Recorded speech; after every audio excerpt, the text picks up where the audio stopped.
I was scrolling through my feed this morning, and it feels like every other post is about optimization. Oh, yeah. How to optimize your sleep, your portfolio, your caloric intake. The 4-hour work week mentality. It's all about They're leverage. obsessed with it, getting the maximum output for the minimum input. We're all trying to hack the system to get more for less. Exactly. And in our culture, the smart person is the one who negotiates the killer deal, who outsources the grunt work. Who sits back while the passive income rolls in? Yes, that is the archetype of success. But I have a stack of papers here today that takes that entire worldview, crumples it into a ball, and just throws it directly into the trash. It really does. It completely inverts the logic of what it means to be smart or, successful.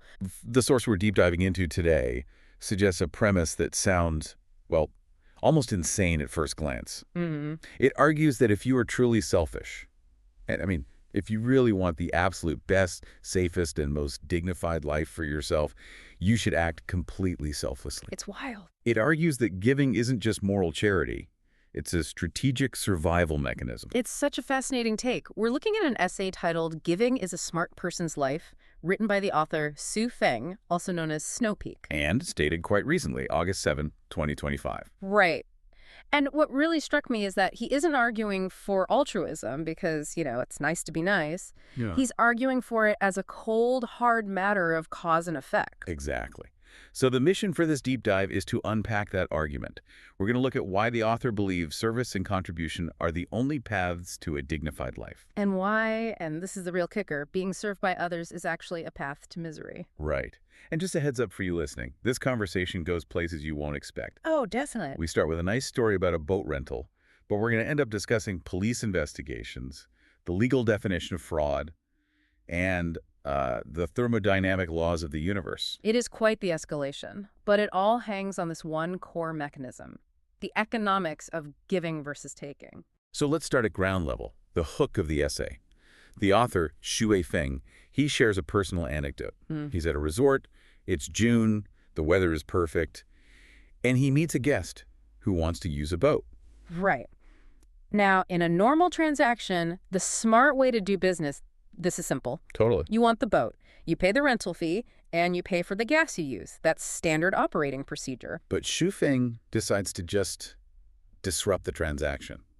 He tells the guest, take the boat, it's free. And he goes a step further. He actually fills the gas tank out of his own pocket before handing over the keys. Now, you have to pause there. If you're an accountant or even just a skeptical modern person, you're looking at this and thinking, You just lost money. right, you're out the rental fee, you're out the cost of the fuel, and you're incurring wear and tear on the asset. It's a bad deal.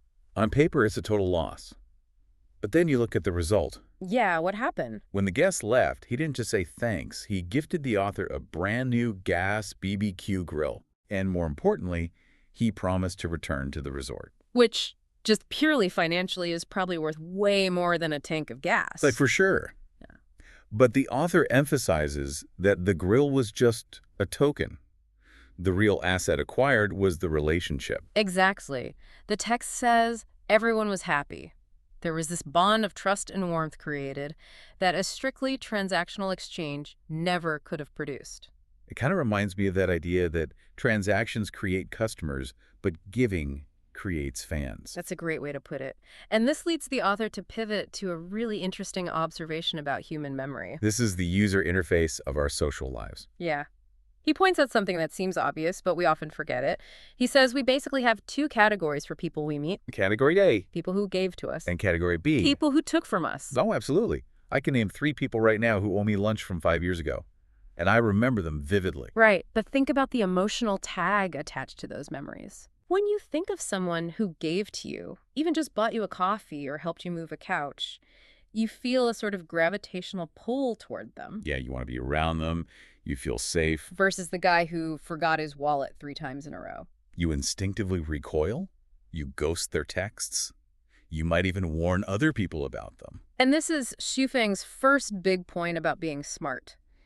If you operate as a taker, thinking you're winning by saving $20, you are actually engineering your own isolation. You become a social pariah. Totally. So if you want people to want to be around you, if you want a life full of friends and dignity, you have to be the one giving. Otherwise, your life just becomes lonely and boring. Exactly.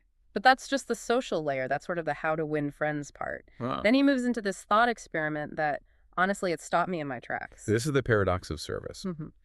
The author proposes two dramatic scenarios, these two scripts for your life, and asks you to goes. Let's walk through them. Script A. You don't have to give anything. You don't lift a finger. Everyone, and I mean everyone, serves you. Food is brought to your mouth. You're carried from room to room. You are the absolute center of attention. Then there's script B. You serve everyone else forever. You are constantly working, giving, moving, and no one is serving you. Okay, I'm going to be honest here. My lizard brain, the part of me that wants to be lazy, it immediately goes to script A. Of course. I mean, being pampered, Yeah. people bringing me grapes, not having to work. That sounds like the dream. It sounds like winning the lottery. Yeah, it really does. And that is exactly the trap the author is setting, because he then asks us to look at what those scripts actually look like in reality. Right. Who are the people in our society who are truly 100% served and do nothing for themselves? Well, It's not kings. Kings actually have a lot of duties and stress. that's true. The people who are truly served hand and foot are infants or patients in critical care. They are people who have lost their autonomy. Whoa. That is a dark but brilliant twist. I mean, think about it. If someone is washing you, feeding you, and carrying you, it's because you are incapable of doing it yourself. Wow. So by desiring script A, by desiring to be served, you are subconsciously affirming a state of disability. You're wishing to be an invalid. And the flip side, script B. Well, if you are in a position to constantly serve others, to cook the meal, drive the boat, build the house, what does that imply about your physical and mental state? It implies you're healthy, you have energy, Yeah. you have agency, you're capable. Right. The author says choosing the second script means a life of health and vigorous energy. So his conclusion is that consciousness determines your trajectory. Giving and serving others makes one's life worry-free. It's not just moral, it's an affirmation of your own power. That is a powerful reframe. Being the giver puts you in the driver's seat. But we have to shift gears here. We do. This essay isn't just abstract philosophy or, resort anecdotes. Midway through the text, the tone changes completely. It goes from Zen boat ride to legal defense strategy. Yes, this is the stress test of his philosophy. We move from the boat and the grill to the life Zen garden, or Shengming Chanyuan. And we should probably give a little context here. Yeah, for sure. Xue Feng is the founder of this group, and the text explicitly mentions that he and his members, he calls them Zen garden grass, are under scrutiny. Specifically police scrutiny. He brings up accusations regarding money and sex. Right, that the police are investigating him as someone scamming people for money. Pian kind and sex, pian say. And we need to be really clear here. Absolutely. We aren't taking sides on whether these accusations are true or false. We don't have the case file. We can't. What we are doing is looking at how the author uses his philosophy of giving to defend himself against these very serious charges in the text. Correct. We are analyzing his rebuttal. And it's fascinating rhetoric because he doesn't just say, I didn't do it. He argues that, based on his philosophy, he couldn't have done it. So let's look at the financial defense first. The accusation is that he's scamming members for money. How does he use the giving philosophy to counter that? Well, he claims that giving is his life motto. He points to the construction of 2 branches in Canada, and he says, quote, I was the one working the hardest. He makes a very specific claim here. He says his financial input and his physical labor were the highest among all members. And he says he solved his own living expenses, food, clothing, housing, using his own funds, probably from past business dealings. He's emphatic about it. He says, I haven't used the members' donation money. He even tells this anecdote from the early days where members would try to stuff money into his pockets, and he claims he put every single cent of that back into construction. So his logic is, how can I be a scammer if I am the biggest contributor? Exactly. He's trying to invalidate the accusation by showing that the flow of money was from him to the group, not the other way around. He's using the giver identity as a shield. If he is the source of the resources, he can't be the thief. It's a defense based on the direction of the flow. Okay, then there's the second part, the scamming sex accusation. This is obviously a very heavy charge. Very. How does he dismantle that one in the text? He goes right to the definition of the word scam, or cheat.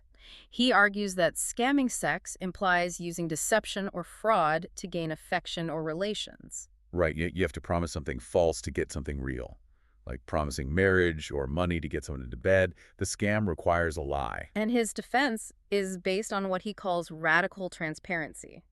He claims that the Life Zen Garden philosophy is totally open to the world. And he states, and this is a quote from the text, "I have never given any female member a guarantee, never promised any benefits, and never restricted anyone's personal freedom." So his argument is, I put everything on the table, everyone knows the rules. If there's no deception, there's no scam. He uses a Chinese idiom, yuan mu qiyu. Which means climbing a tree to catch a fish. He's saying the accusation is a fruitless approach because the fundamental element of the crime deception is missing. It's a very libertine defense, almost. We are all consenting adults. No one was lied to. Therefore, no victim exists. And regardless of what you think of the group, logically, he is sticking to his core thesis. He is. He's arguing that because he demands nothing, because he is in giving mode, he is bulletproof. A taker has to lie to get what they want. A giver, in his view, has no reason to lie because they aren't trying to extract anything. It's so interesting how he uses this philosophy not just as a lifestyle, but as a legal shield. But he doesn't stop at the legal system. No, he zooms out even further. He takes this to the cosmos. This is segment 4, the cosmic math. This is where he explains why this all works on a metaphysical level. He introduces the zero-sum universe concept. The sum of positive and negative energy in the universe is zero. Walk us through that calculation. Imagine the universe is like a giant ledger. Every time you give, serve, or sacrifice, you are generating positive energy. He calls it accumulating capital for heaven. Okay, so I'm building up credit in the universal bank. You're making a deposit. Conversely, taking, demanding, and cheating are negative energy. And that's a withdrawal. Yes, and he describes that as boarding a chariot to hell. It's very binary. You're either adding to the pile or taking from it. It is, but he connects it to Buddhist concepts, specifically the difference between the Dharma eye and the physical eye. The physical eye versus the Dharma eye. What's the difference there? The physical eye sees the surface. It sees you giving away a tank of gas and says, you lost money, you are stupid. It sees the immediate loss. The Dharma eye. The Dharma eye sees the energy flow. It sees the cause and effect mechanics of the universe. It sees that by losing the gas, you gained merit or capital that the universe must balance out eventually. It sees the BBQ grill coming before it even arrives. Exactly. And this leads to that really paradoxical phrase in the text. No self to achieve the I. That's a classic Eastern philosophical knot. It is. If you focus on I want, I need, I deserve, the author argues you are actually destroying yourself. You're isolating yourself from the flow in the universe. You become a cancer cell, essentially taking but not contributing. Right. But if you become no self, meaning you're purely a vessel for serving others, will actually achieve the ultimate status. You become significant. You become the source. It goes right back to the boat story. By not caring about the gas money, no self, he gained a friend and a grill. The self is enriched. That's it. The smart person realizes that in a system where energy balances out, being the source of energy giving puts you in a position of power and health. Whereas being the sink taking puts you in a position of weakness and dependency. Exactly. So we've gone from renting boats to dodging police accusations to calculating cosmic energy. If someone listening is sitting there thinking, okay, this is intense, I'm not starting a spiritual community, but I do want to be smart according to this text. How do I actually apply this? Well, Xu offers some very practical instructions for living in the final section. It's a mindset shift that he breaks down into 3 main rules. Okay, let's hear the rules. Rule number 1, do not regret giving. Oh, that's a tough one. I think we've all done a favor for someone and then later thought, man, I shouldn't have wasted my time. According to this text, that regret just cancels out the transaction. He says if you regret it, it proves you are ignorant of the Tao or the way. So you were viewing it as a trade. You were expecting an immediate ROI. If you're mad, yes. If you regret it, you turn that positive energy right back into negative energy. Rule number 2, do not expect returns. Let the Tao arrange the outcome. Yes. Yeah. You give and you release it. You don't stand there tapping your foot waiting for the BBQ grill. If you give in order to receive, it's not giving, it's manipulation. And the third one? Give happily and willingly. It has to be the choice of a smart person who realizes that being the source is better than being the sink. If you're giving begrudgingly, you're just leaking energy. Being the source versus being the sink. I really like that synthesis. It's the ultimate power move, really. We usually think of power as the ability to command others to do things for us. But Zhu Feng is saying true power is the ability to do things for others. The king provides. The beggar demands. Which one do you want to be? That's the choice. So the author isn't just saying, be nice because it's polite. He's saying, be a giver because it's the only way to be a healthy, functioning, powerful human being. Correct. That's why the title is Giving is a Smart Person's Life. Not a good person's life. A smart person's life. It appeals to your ambition, not just your conscience. Well, this has certainly given me something to think about next time I'm trying to get out of doing a favor. That's not a chore. It's an exercise in vitality. It changes the perspective entirely. It turns chores into deposits. It really does. So, to wrap this up, we started with a simple interaction at a resort, a free boat ride. We looked at the terrifying alternative of being served until you are an invalid. We analyzed how this philosophy is used as a legal defense against serious accusations, and finally, how it fits into a zero-sum universe. It's a comprehensive worldview. It is. It demands you look at every interaction not as what can I get, but what can I flow out. Mm-hmm. I want to leave our listeners with a challenge based on this text. And it's a bit of a provocative one. Go for it. Look at your life right now. Your relationships, your work, Yeah. your family dynamic. Mm-hmm.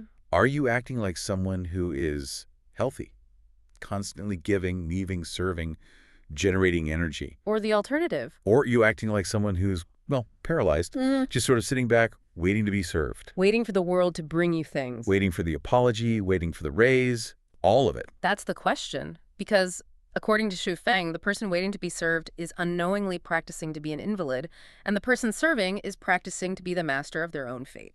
It's a high bar to set, but it might just be the smartest play you can make. Thanks for diving deep with us today. Always a pleasure. We'll catch you on the next one.